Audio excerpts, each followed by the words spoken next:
The Watcher's Curse. The sun hung low in the sky, casting a warm, eerie orange glow across the vast, barren desert. For miles, there had been nothing but endless stretches of cracked earth and scattered cacti. The family car hummed steadily along the desolate highway, the only sound breaking the oppressive silence being the occasional rattle of a loose piece of metal under the hood. Under the hood, in the front seat, Emma, the mother, glanced over at her husband Jason, who was focused on the road ahead, his brow furrowed in concentration. In the back, their two children, Max, a curious 12-year-old, and Lucy, his younger sister, sat quietly, staring out the window. The family was well into their cross-country road trip, having passed through small towns and rural roads that seemed to fade into the vast emptiness of the desert. This trip was meant to be an adventure, an escape from the routines of their busy lives. Yet as they journeyed deeper into the unknown, the isolation began to feel heavier. The endless landscape gave them a sense of both freedom and unease, the air thick with dust and the remnants of an old world, one they couldn't quite understand. As the hours passed, the children began to fidget, their excitement waning under the oppressive desert heat. Max pointed to a weathered road sign in the distance, its faded letters barely visible against the setting sun. "Look, there's a ghost town marked on the map," he said, leaning forward with interest. His voice carried an odd mix of curiosity and skepticism. "What?" "One thing my daughter didn't mention is the way they got through on time," I said, already wondering at my own complacency. "You're kidding me, right?" Emma turned around in her seat, glancing at the faded road sign. "A ghost town?" she asked, her tone amused. "It sounds like something straight out of a movie." Jason chuckled, tapping the brakes gently. "Well, we're on our road trip, aren't we? Let's take a quick detour. Maybe it's worth a stop. A historical site or something?" The children's interest piqued, and they eagerly agreed. Jason turned the wheel, guiding the car onto a narrow dirt road that veered off from the main highway. The engine hummed louder as the terrain grew rougher, the road uneven and cracked from years of neglect. As they neared the town, the landscape grew eerily still. The sun was dipping lower, casting long shadows that stretched across the dry earth. Familiar and vague, the shadows were nonlinear, the touch of Jason's hand. "Allie? Got a pipe of that? How?" The ghost town, once a bustling place full of life, was now little more than a collection of crumbling buildings. The wooden structures stood in various states of decay, their paint chipped and weathered by decades of wind and sand. The skeletal remains of what had once been a thriving town now felt hollow and forgotten, as if time itself had decided to turn its back on it. As the family slowly approached the center, an unsettling silence hung in the air. Not a single bird could be heard, and the wind carried only the faintest whispers, just enough to remind them they were not alone. They parked the car near the edge of the main street and stepped out. The hot desert air was heavy with the smell of dust and old wood. As Emma stretched her legs, she felt a slight shiver run down her spine, an instinctual reaction she couldn't quite explain. It wasn't the oppressive heat, nor the desolate landscape that unsettled her, but the feeling that something had been watching them long before they arrived. "Let's look around," Jason suggested, his voice carrying an edge of excitement, masking his own unease. Max grabbed his camera, eager to document the strange abandoned place. Lucy clutched her stuffed bear a little tighter, her eyes darting around as if searching for something beyond the obvious.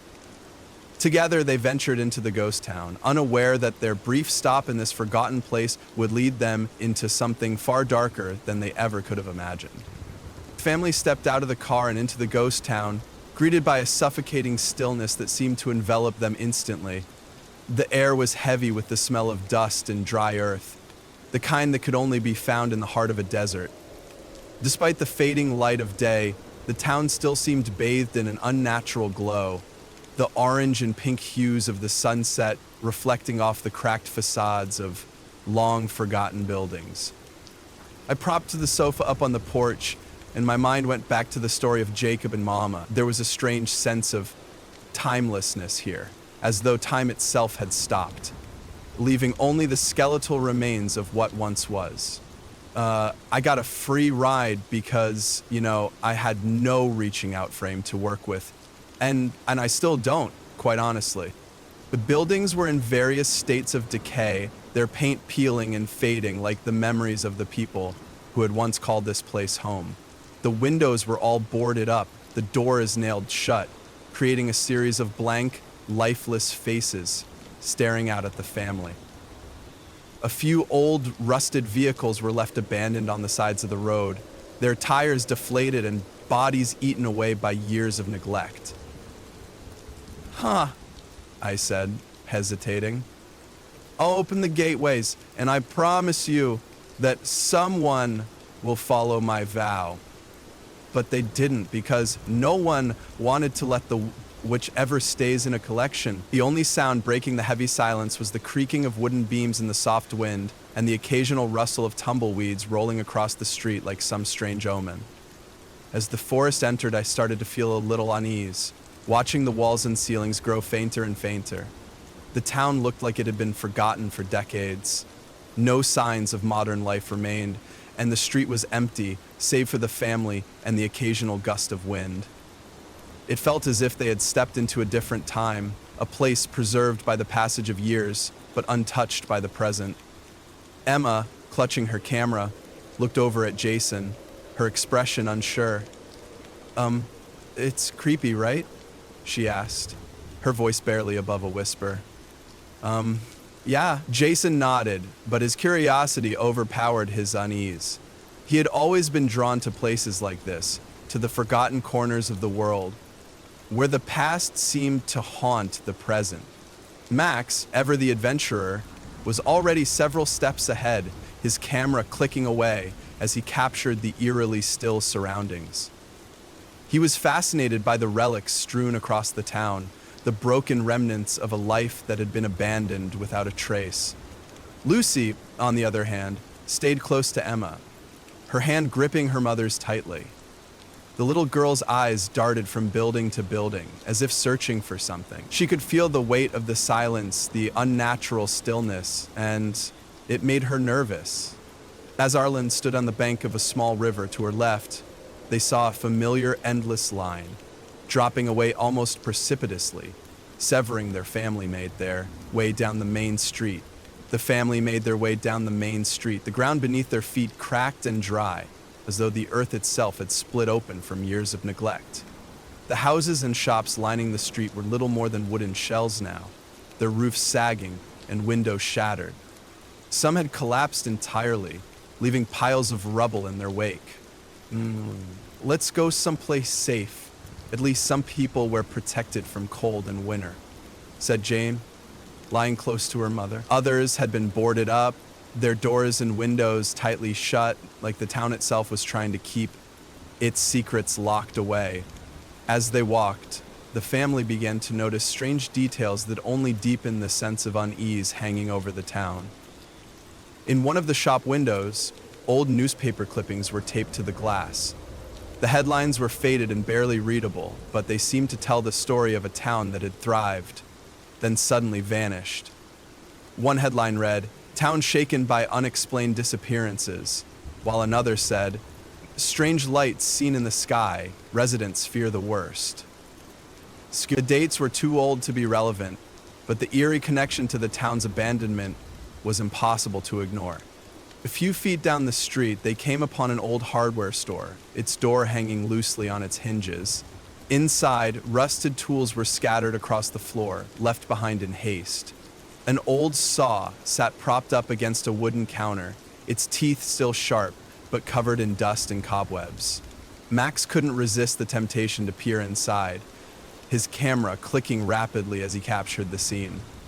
"This place is like a museum," he muttered, his voice filled with awe, like it's been frozen in time. It's glowing. I'm not a big fan of using tubes for the things that I use, But it definitely alleviates a little bit from, I really like the classic Litz thing. Emma shivered at the thought. She had seen abandoned places before, but this one felt different. The stillness was too complete, the silence too profound. As they continued down the street, they found more strange relics. A broken clock on the wall of a diner, its hands frozen at exactly 3:15, as though the town had been suddenly interrupted in the middle of its day. A dusty, half-open book on the ground outside a bookstore, its pages yellowed with age. After a few minutes of randomly picking through the books, she spotted something on it. A square disc that showed dates around the time of the flood. Damn interesting, she thought, as the town fell down the ground outside a bookstore, its pages yellowed with age. The shop's sign, barely legible, read, "Open until 6." But it was clear that time had stopped here, long ago. Despite the eerie atmosphere, there were signs of life, or at least signs that someone had been here recently. Fresh tire tracks marred the otherwise untouched dirt road, leading off into the distance. They could have been from a vehicle that had passed through hours ago or days ago, but they were still striking against the otherwise untouched ground. And then they found it. An old bench outside a dilapidated cafe where a half-eaten sandwich sat discarded, its bread crusts curling in the dry air. The sight was unsettling, as if someone had been here moments ago, only to vanish without a trace. He wore a blue Homer, an owner's hat, and yellow pants and blue jeans. Lucy tugged on Emma's sleeve, her voice barely audible. "Mom, do you think we're alone here?" she asked, her eyes wide with fear. Emma looked down at her daughter, her heart tightening. She had been feeling it too, the strange sense that they were being watched. It wasn't just the deserted nature of the town, but something else. Something intangible, but undeniably present. Nothing like the formal windows that she stood in front of looking at. It was illusion. According to her watch had gold. "I don't know, honey," Emma replied, her voice calm but edged with uncertainty. "But we'll stay together. We'll be okay." As the family moved deeper into the town, they started to notice more inexplicable things. The wind picked up, howling through the streets like a low, mournful whisper. In the distance, there was a creaking sound, as though the wooden beams of a nearby building were shifting, as if the town itself was alive and groaning under the weight of its own abandonment. Then, without warning, the silence was broken by a loud crash, a shattering sound that echoed through the town like a bell. The family froze, their hearts racing in unison. Max, ever the brave one, was the first to move, his eyes scanning the buildings. "Did you hear that?" he asked, his voice tense with excitement and fear. Jason looked around, his hand instinctively reaching for the flashlight in his pocket. "Let's stay calm. It's probably just an animal or something," he said, though his voice betrayed his own nervousness. But even as he spoke, there was something in the air, something unexplainable. The quiet had returned, but it no longer felt like peace. It felt like the calm before a storm. This timeline's so rich, Carl. I would love for you to... The family continued their exploration, the strange relics of the past weighing heavily on them. With each new discovery, the town seemed more alive with secrets, its forgotten past seeping into their present. And yet, with each step they took, the sense of unease grew, as if they were not alone in this ghostly place after all. The wind howled once more, and the family, unknowingly, was walking deeper into a web of mystery and danger. The family had been walking through the ghost town for what felt like hours, each step taking them deeper into a mystery that was unfolding before their eyes. The air was thick with dust, and the sun was beginning to set, casting long, distorted shadows across the cracked ground.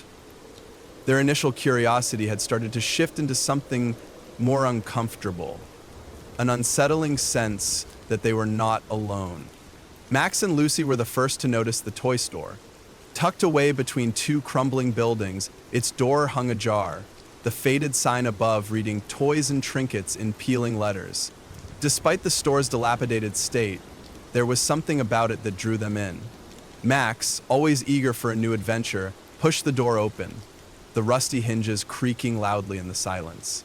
He stepped inside, and Lucy, though a little hesitant, followed close behind.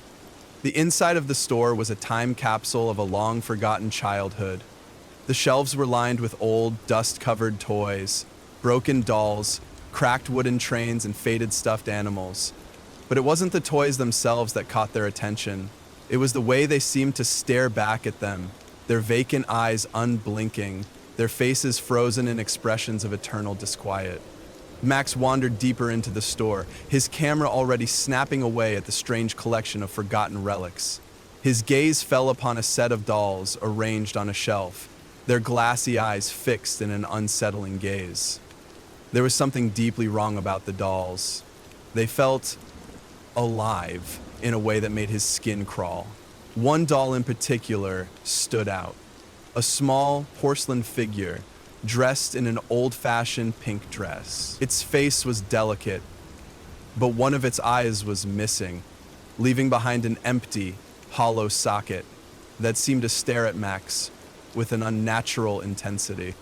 "Hey, look at this one," Max called to Lucy, his voice tinged with excitement and discomfort. "This one's missing an eye. Kinda creepy, don't you think?" Lucy peered over his shoulder, her face scrunching in confusion. "It's weird, but I don't like being in here," she whispered, her small fingers clutching the stuffed bear she had brought along. She suddenly felt a strange sensation in the pit of her stomach, as though the store was pressing in on her. The walls felt too close, too oppressive. Max ignored her unease, instead turning his attention to something else on the wall, a child's drawing pinned with a rusty nail. The drawing was crude, the colors faded, but it was the figure in the center that made his heart race. It was a faceless figure, sketched in jagged lines, with hollow circles for eyes and an eerie smile. The figure was surrounded by strange, swirling patterns, like a spiraling vortex. And beneath it, in shaky handwriting, the words, "Intrachila," he whispered. He scrolled through it. In the setting, it said, "Intrachila," were scrawled in black ink. Max stepped back, a chill creeping up his spine. "I don't know, Lucy. This is starting to freak me out." He turned to leave, but as he reached the door, a soft sound caught his ear. It was a faint whisper, like a breeze, but it seemed to come from the depths of the store itself. "Singly." "Did you hear that?" Max asked, his voice tense. Lucy's eyes widened in fear, and she shook her head vigorously. "I don't want to stay here anymore," she said, tugging at her brother's sleeve. Reluctantly, Max agreed, and they both rushed out of the store, the door slamming behind them as they stepped back into the heat of the street. The feeling of being watched lingered as they rejoined their parents. But the silence was deafening, and now the sounds of the game and the other screams sounded like high-speed tubing from the back of the store. Lucy sat upright, settling her arms against her side. Max went old reluctantly. As they continued walking down the street, the sense of unease only grew stronger. The air felt thicker, heavier, as if the very town was holding its breath. Max looked back over his shoulder at the toy store, but there was no sign of life. Nothing had changed, nothing had moved. And yet, he couldn't shake the feeling that something was out of place. "I don't like this," Emma said, her voice low and strained. She had felt the change in the air too, the weight of the town pressing down on her. She glanced around, her eyes searching for something, anything that might explain the strange sensations in her chest. The town felt as though it was alive, in a way that was impossible to describe. The silence was suffocating, but there was something else. A pulse, an undercurrent of energy that seemed to thrum just beneath the surface, waiting to be unleashed. Jason felt the same.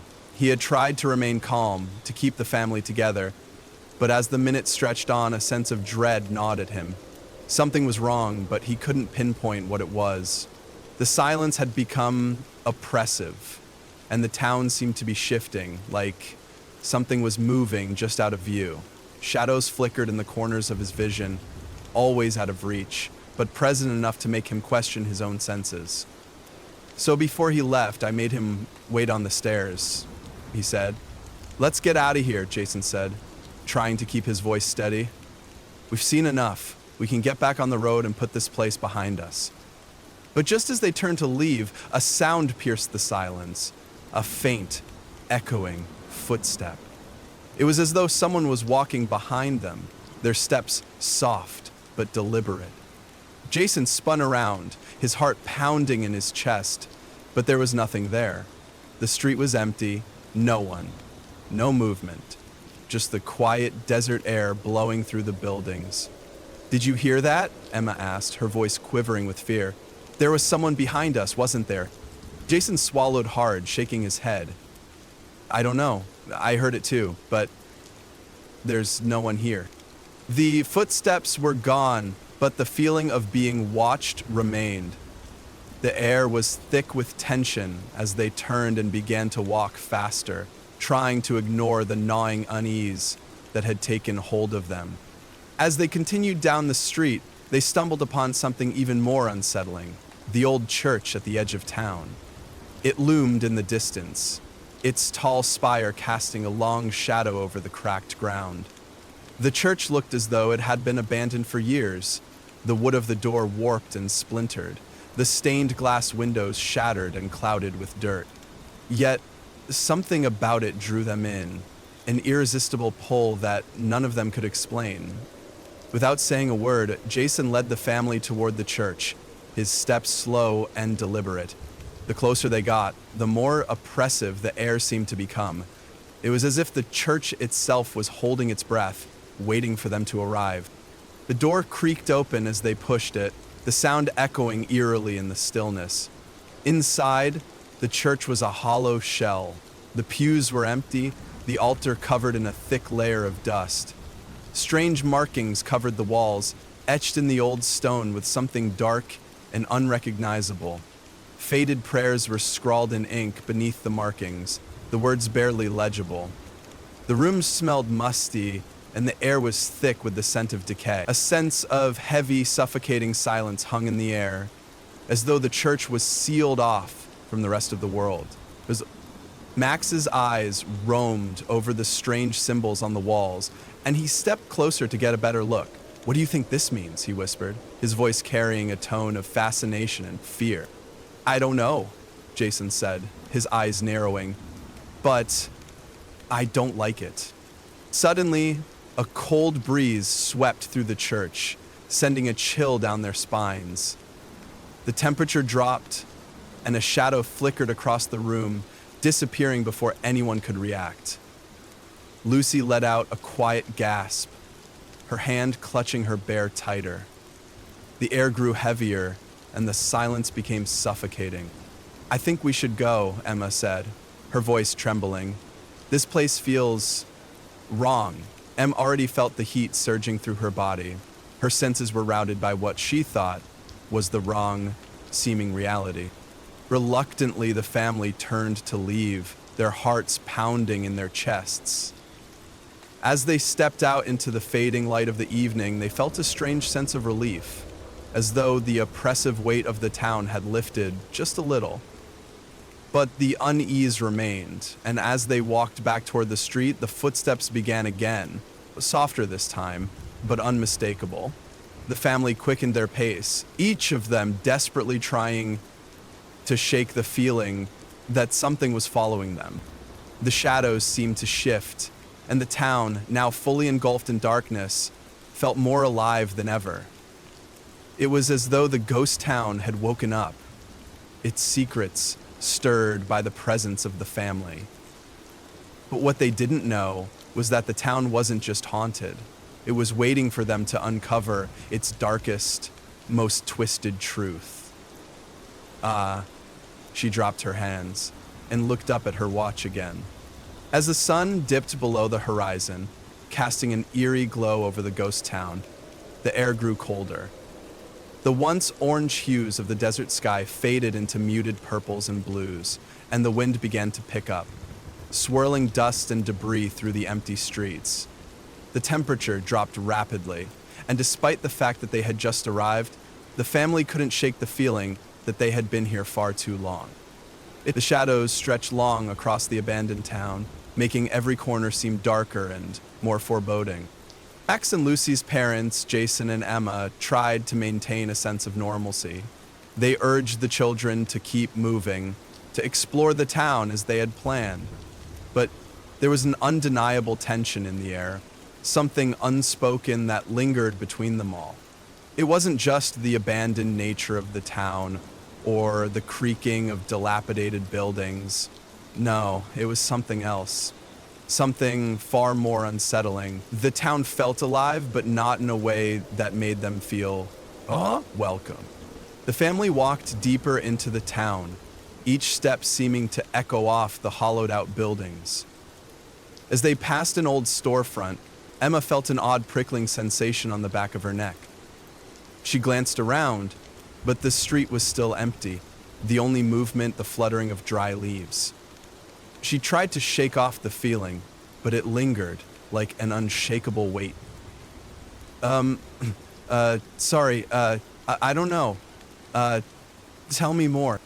Max, who had been walking ahead, stopped in his tracks and turned back to his parents. His expression was tense, his eyes scanning the street behind them. "Do you see that?" he asked, his voice hushed, as though he didn't want to draw attention to whatever it was he had noticed. "Modeling, but also everything. I've probably gained a few pounds." Jason and Emma exchanged a glance. "See what?" Jason asked, though his voice lacked conviction. Max's gaze flickered to a nearby building, its windows boarded up except for one small gap. He pointed towards it. "I swear I saw something move inside. Something big." Emma frowned. "Max, there's no one here. It's just us." But Max shook his head. "No, it's there. I saw it. I'm sure of it." Jason's brow furrowed. "Max, we've been walking for hours now. It's getting dark. Let's just head back to the car." But Max, always the more curious of the two children, hesitated. He didn't want to let the feeling of being watched slip away. He wanted to prove that he wasn't imagining things. But the weight of the silence was growing heavier.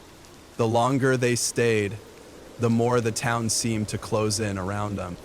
Emma took a deep breath and walked over to Max, placing a reassuring hand on his shoulder.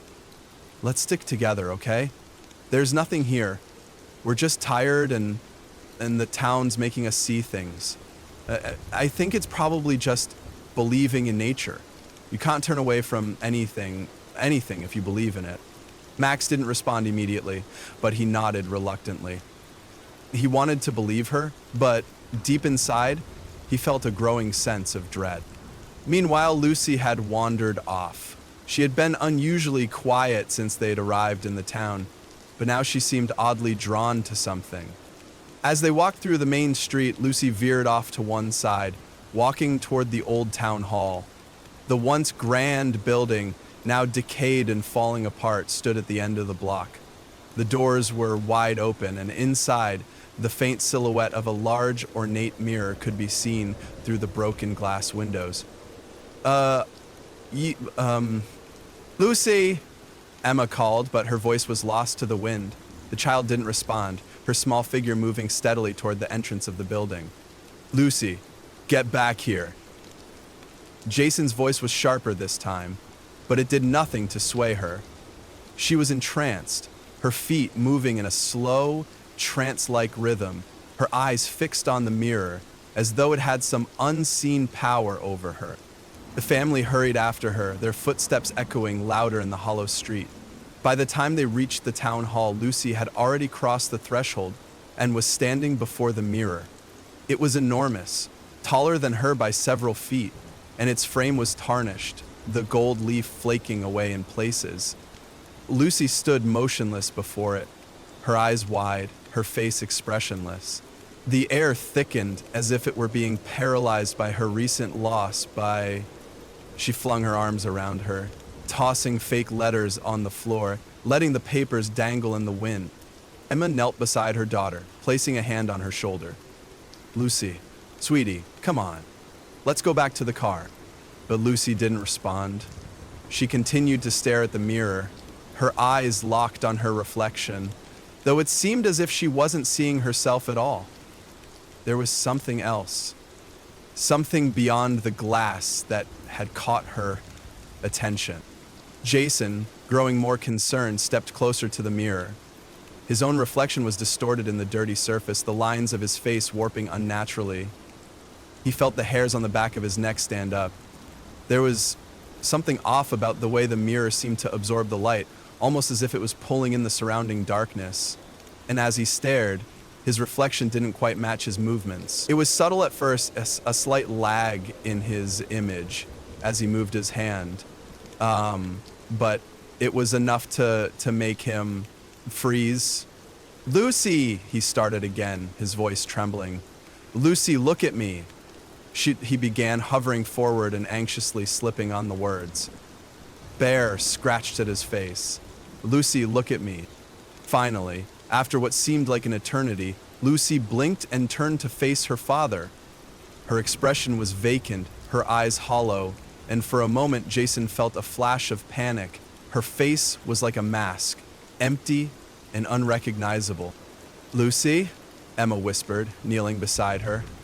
"Honey, what's wrong? What are you staring at?" Hilda gave her a pointed look. Hilda had just been told everything was going to be all right. Her big breath and her eyes darted from her to Lucy. Lucy's voice was soft, barely a whisper. "He's in there. He's watching us." Her eyes flicked back to the mirror, and for the briefest moment, a shadow moved behind her reflection. Jason's heart skipped a beat. He saw it too. The figure in the mirror was tall, too tall, with long, spindly arms that seemed to stretch impossibly across the glass. Its face was indistinct, just a blur of darkness, but the shape of it was unmistakable. It was wrong. So terribly wrong. Before Jason could react, a cold gust of wind swept through the hall, causing the old wooden door to slam shut with a deafening bang. The family jumped, startled by the force of the sound. Lucy's eyes widened in alarm, and she stumbled back from the mirror, as though it had burned her. "I want to go home," Lucy cried, her voice high-pitched with panic.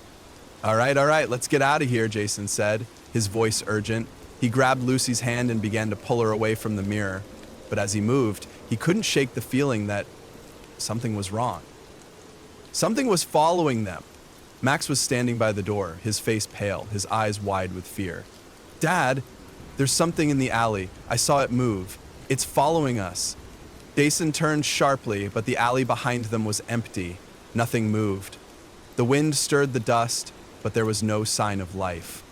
"It's just your imagination," Jason said, though he wasn't sure he believed his own words. But the children didn't seem convinced. Max kept glancing nervously over his shoulder, his gaze darting toward every shadow. He had a point. There had been something moving in the alley, something large and dark, something that wasn't supposed to be there. But when they looked, the street was empty. The wind howled outside, and for a moment, the silence in the town hall was suffocating. It was as though the building itself was holding its breath, waiting for something to happen. And in that moment, the family's discovery of the hidden basement beneath the town's library was purely accidental, a twist of fate that sent their lives spiraling into a dark abyss they couldn't have anticipated. It all began when they decided to take refuge inside the library after feeling the oppressive presence of something or someone lurking just beyond their reach. The air in the library was thick, musty with the scent of aged paper and dust. Rows of books, some long since decayed, filled the shelves. But amidst the smell of history, something felt off, unsettling. The screen showed signs of familiar places, some bright with memories, some dark. Max was the first to notice the irregularity in the floorboards. While wandering through the library, his feet caught on something odd, a creaky section of the floor near the back. Curious, he crouched down and pressed on it with his foot. To his surprise, the boards gave way slightly, revealing a gap in the wooden flooring. It was as if the space had been intentionally concealed.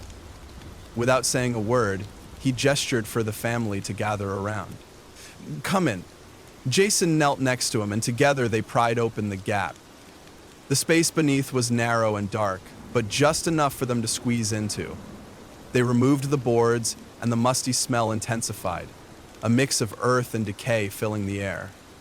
A set of stone steps descended into the darkness below, their edges chipped and worn, like they hadn't been used in decades. Max, emboldened by the thrill of discovery, led the way, his flashlight beam illuminating the walls as he descended. The basement was small, cramped, and cold, with cobwebs hanging in every corner. What caught their attention immediately was a large wooden table in the center of the room. Around the table were stacks of old journals, their pages yellowed and brittle, a collection of memories from a time long gone. Alongside the journals were photographs, images of men, women, and children, all of whom appeared to have lived in the town at some point. Their faces seemed eerily normal at first, but upon closer inspection, something was wrong. The eyes of the individuals were unnaturally dark, almost hollow, as if they had lost their humanity long ago. Lucy, despite her earlier fears, was the first to touch one of the photographs. Her small fingers trembled as she held it up to the light. She stared at it for a moment before softly whispering, "They're not normal." Her voice was barely audible, but it sent a shiver down Jason's spine. Max, drawn by an instinct he couldn't explain, moved toward a stack of journals piled near the corner of the room. He grabbed one at random and flipped it open, scanning the first few pages. The writing was dense and difficult to read, the ink faded and smeared, but certain words stood out. Words like the Watchers, possessed, and rituals. It conceivable that Max's first 3 places by the Watches were one of pictures. Words stood out, words I could still remember, colloquial descriptions without looking at the pages himself. Or maybe it was... Jason glanced at his wife, Emma, who had been standing silently near the back of the room. The same realization seemed to hit them both at once. The town's residents hadn't just disappeared. They hadn't been abandoned, as they had originally assumed. There was something far darker at play. As Max continued to read aloud, the terrifying truths slowly began to unfold. The journals chronicled strange events that occurred in the town long before it became the decaying ghost town it was today. The earliest entries were filled with mundane details, harvest seasons, town festivals, and the everyday lives of its people. But over time, the tone of the entries changed. People began to report strange occurrences, unexplainable disappearances, objects moving of their own accord, and a growing sense of dread that seemed to settle over the town like a storm cloud. The journals grew more erratic and chaotic as time passed. The entries described how certain individuals in the town began to act strangely, becoming distant, almost vacant, their eyes hollow and lifeless. Some of the townspeople had begun to whisper about the arrival of the Watchers. According to the journals, these beings weren't human at all. They were something ancient and otherworldly, arriving from deep within the earth, or perhaps beyond the stars. At first, they had appeared to the people of the town in human form, living among them, blending in, but slowly they began to change. The Watchers were parasites, feeding off the souls of the living until they fully took control of their hosts. Those who were possessed by the Watchers were no longer human. They were vessels for something darker. I felt like it was before I knew my dad. The town's true inhabitants weren't people at all. They were creatures, parasites, that had long since stopped pretending to be human. The Watchers didn't just take control of a person's body, they consumed their essence, altering their very nature. They were no longer individuals with thoughts, memories, and emotions. Instead, they became vessels for something sinister, something ancient. And when the Watchers had taken enough, the town had started to rot from within. Max's voice wavered as he read a particularly chilling passage aloud. The Watchers feed not on the body, but on the soul. When they come, there will be no more tears, no more sorrow, only empty shells. The final entries in the journals were the most disturbing of all. They spoke of a ritual, a ceremony performed in the dead of night, where the Watchers gathered in the old church at the edge of town. The ritual was said to mark the full transformation of the inhabitants, when they would become mere vessels for the Watchers' malevolent will. Those who resisted the transformation were torn apart, their bodies discarded like broken toys. Farah, I've got a journal and a flashlight. The family stood in silence, the weight of the truth crashing down on them. The town wasn't abandoned because the people had left. It was abandoned because they had been taken. The people, or what was left of them, had become something far more terrifying. And now, the Watchers had set their sights on them. As they absorbed this horrifying information, the air in the basement grew thicker, colder. The light from Max's flashlight flickered, casting long shadows across the walls. Jason glanced nervously at Emma, who looked pale and shaken, but determined. They couldn't stay here any longer. They had to leave, to escape before it was too late. Drew,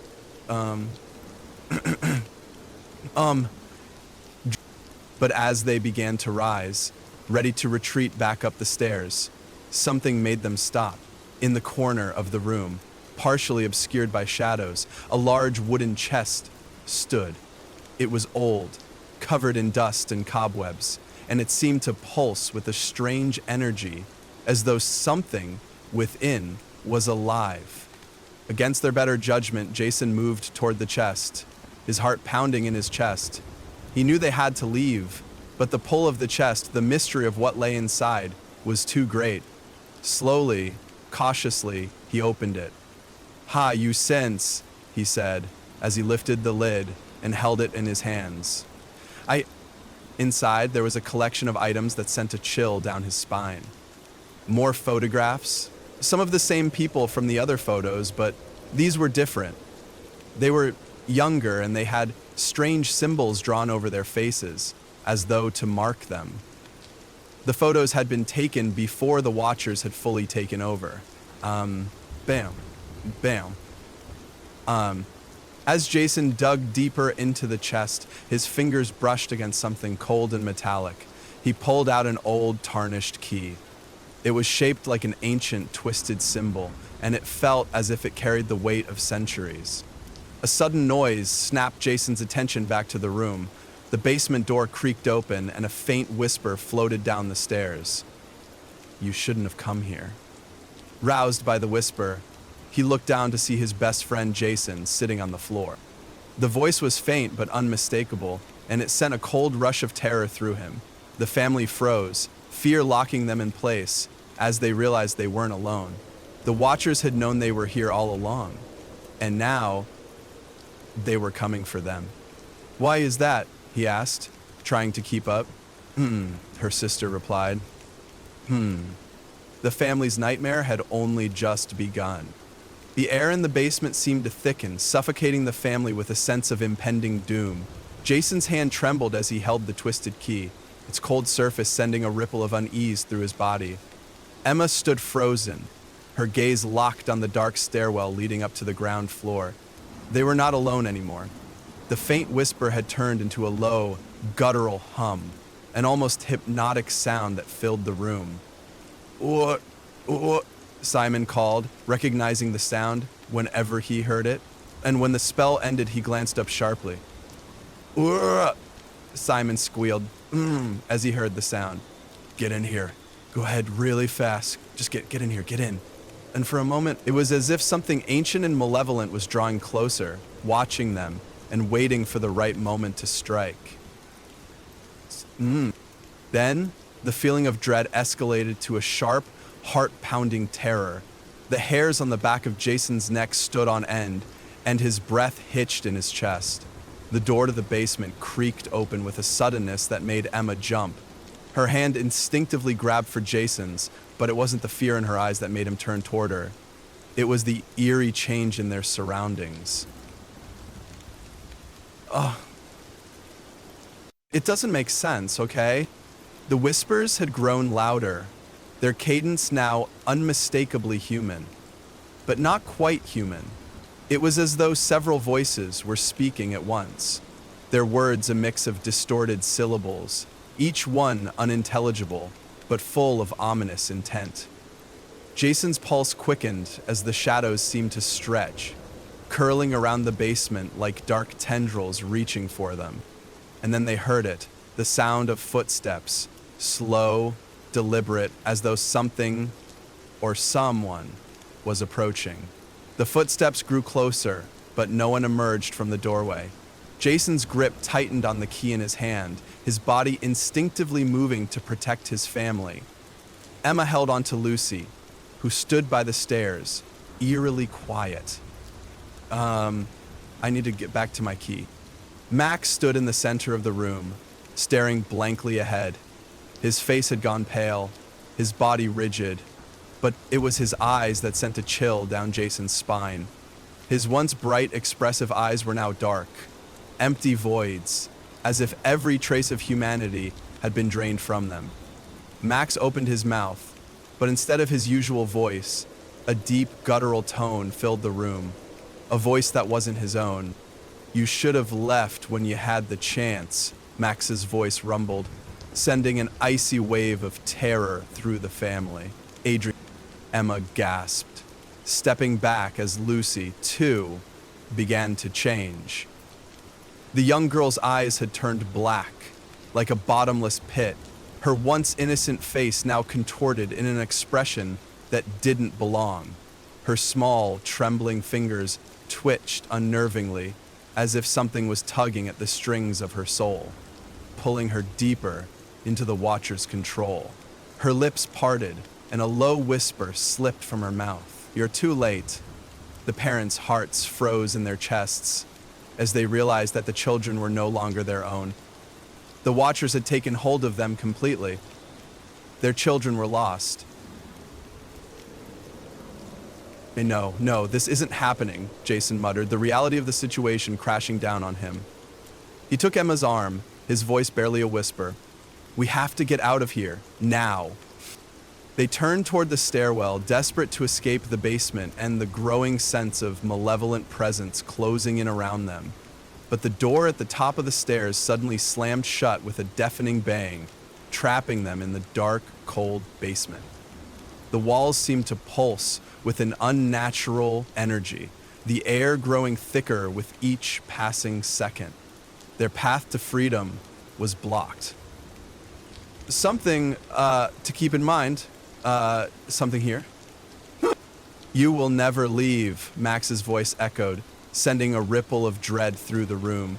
It was as though the entire town was speaking in unison, the Watcher's presence felt in every corner of the space. The family's only choice was to find a way out of the town itself. "We have to make it to the car. We can't stay here any longer. We can't let them get to us," Jason said urgently, his mind racing for a solution. He turned to Emma, gripping her hand tightly as he guided her up the stairs, his steps faltering as he looked back at their children, who were standing motionless, their eyes locked onto them with a chilling intensity. "Jake," looked back at the kids. "We can't leave them," Emma cried, tears streaming down her face as she looked at Max and Lucy, her heart breaking with the realization that her children were no longer hers. "They're not our children anymore. We have to survive. We have to get out of here," Jason said with a firmness he didn't feel, tugging her toward the door. But as they reached the top of the stairs, the ground beneath them seemed to shift. The door they had come through had disappeared. Instead, there was a blank wall in its place. Solid, impenetrable. The walls of the town had shifted again, trapping them in an invisible maze. Every path they took, every turn they made, only brought them back to the center of town, the ghostly main street that had first caught their attention when they arrived. It was as though the entire town itself had become alive, its very foundations shifting and warping to keep them from escaping. No matter which direction they ran, no matter how hard they tried to leave, they found themselves back at the same spot. And this was all too familiar. As if the town so sat on their asses, they felt the urges to leave. The ghostly main street that had first caught their attention when they arrived, it was as though the entire town itself had become alive, though it's hard to imagine 7-year-olds doing such things. It's only been a month? Yeah, I think he came back after our office, said he wanted to diet sodas and go to a place called Lake. The Watchers had trapped them here, in their world, a twisted realm where time and space no longer made sense. Jason's breath came in ragged gasps as he scanned the empty streets. The sound of footsteps echoed behind them, growing closer, but when he turned to face the source, there was nothing but empty space. The town was watching them. It was watching them. We need to keep moving, Jason said, his voice strained. He tugged Emma's arm, pulling her along with him as they ran down another street, their footsteps frantic, pounding against the cracked earth beneath them.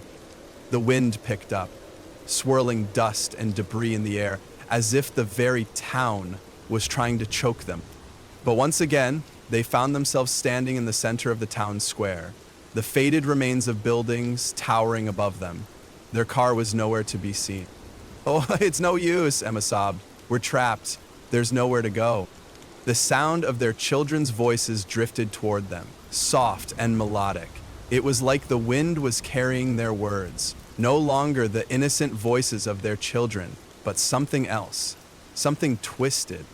"Join us," Max's voice whispered through the air, his words an eerie invitation. "It's not too late." So anyway, Lucy's voice joined in, a cold, hollow echo. "You belong here, with us, forever." Suddenly, the Watchers appeared, their forms indistinct but undeniably present. The figures blurred into view like shadows on the edge of perception, their faces shifting and warping, a grotesque fusion of human and something far older, more primal. They moved without sound, gliding across the ground, their cold eyes fixed on Jason and Emma. "We're not leaving," Jason said, the words escaping his lips without thought. He was shaking, his heart hammering in his chest, but he knew, deep down, that if they didn't act soon, they'd lose themselves to the Watchers, just like Max and Lucy had. Emma clutched his arm, her grip tight and desperate. The Watchers were closing in on them. This was their last chance to escape the horrors of the ghost town. If they could only find a way to break free from the nightmarish grip of the Watchers. But it was already too late. The family had already begun to realize, with growing horror, that there was no escape. The Watchers would claim them all, and they had no way of knowing how long they had before the final transformation would come. The town had won. The sun had long since dipped below the horizon, leaving the desert bathed in the eerie glow of twilight. The ghost town, which had once been a quiet historical curiosity, now felt like a living nightmare. Jason and Emma's breaths were shallow, their hearts pounding as they moved through the darkened streets, desperate to escape. Their children, their sweet, innocent children, were gone. Our sweet, innocent children were gone. The Watchers had taken them, transformed them into something unrecognizable. In that moment, the parents knew there was only one way out. They had to leave. They had to leave their children behind. Jason's grip tightened on Emma's arm as they stumbled across the cracked pavement, their feet heavy with the weight of their decision. The wind howled around them, the whispers of the watchers louder than ever, but neither of them could bring themselves to look back. The specter of their children, their now possessed children, lingered in their minds. The two small, black-eyed figures standing motionless in the center of the town square haunted their every thought. How could they leave them? The question echoed in both of their minds, but there was no answer. They had no choice. We can't stay here, Emma said, her voice choked with emotion. I know, Jason replied, his words barely audible. His hand, slick with sweat, was shaking as he reached for the door of the car. The keys were still in his pocket, and though he didn't want to believe it, he felt an overwhelming urge to drive, to put as much distance between them and the nightmare they had just escaped. He shoved the keys into the ignition, the engine roaring to life as Emma collapsed into the passenger seat. Was she dangerous like this? He found himself replying, and then burst out laughing, smiling when her car door opened, an odorous smell. Smell of him? That Dispalatia had never heard before, not once since the final escape. He shoved the keys into the ignition, the engine roaring to life as Emma collapsed into the passenger seat. Water, tiresome and rusty, from the day they'd poured down it. It sloped down toward the slopes of the highway, then down to the low-sloping hills. As the car pulled away from the center of the town, Jason kept his eyes straight ahead, the weight of the decision pressing on his chest. He couldn't bring himself to look back. Not yet, not until they were far enough away, but the road stretched endlessly behind. Lucy behind. They weren't our children anymore, he whispered to himself, repeating the mantra like a prayer, as though convincing himself that it was the right thing to do. But even as the words left his lips, he felt the crushing guilt settle over him. Emma didn't say anything, but Jason could feel her pain. He could see it in the way she gripped the armrest, her knuckles pale, her eyes vacant. They both knew that the decision they had made would haunt them for the rest of their lives. And what decision is that? Jason asked. Zara made a face. Oh, you see what he was wearing. He looked tired and he fell asleep with his hat on. Arn was fading from view, the decaying buildings and crumbling roads disappearing behind them. But just when they thought they had outrun the horror, they saw it. Something in the distance that stopped their hearts cold. So the town was still there. At first, Jason thought his eyes were playing tricks on him. But as they got closer, the reflection in the rear-view mirror confirmed what he had feared. Standing at the edge of the town, just beyond the water of the ghost town's lake, were their children, Max and Lucy. Max pointed toward Sky. He gestured to the ghosts. At first, Jason thought at least he imagined it. The two figures stood perfectly still, their eyes wide and dark, staring directly at the car. It was as if they had never left, as if they had been waiting for their parents to return. Stop the car, Emma whispered urgently, her voice trembling. We have to go back. No, Jason cut her off. His voice was strained, but there was a cold finality in it. We can't go back. But they're not our children anymore, Emma. His voice broke on the last word. They're gone. The words hung between them like a curse, and Emma didn't reply. She couldn't. The pain of leaving their children behind was too much to bear. But deep down, she knew Jason was right. They couldn't go back to that place. The Watchers would take them too, and there would be no escaping.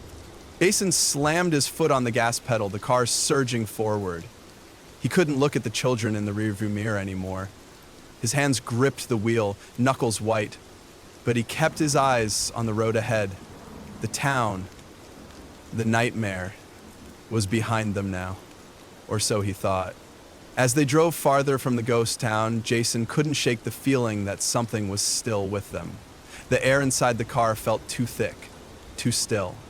He glanced at Emma, but her face was pale, her eyes wide.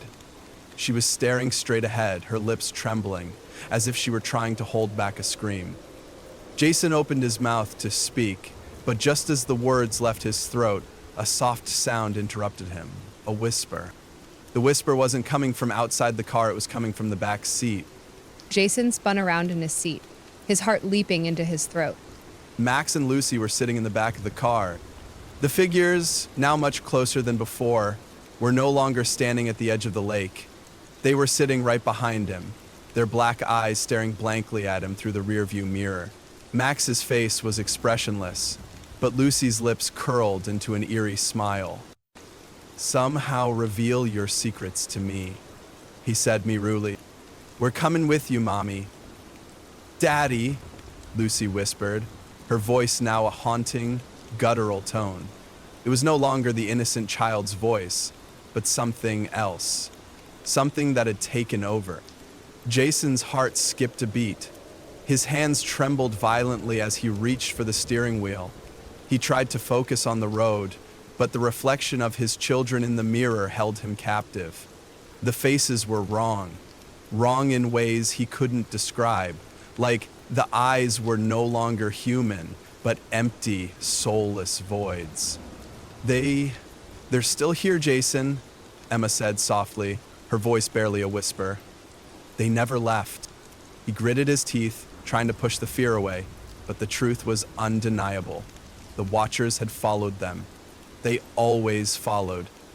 The town didn't just stay behind, it had bled into their world, into their lives.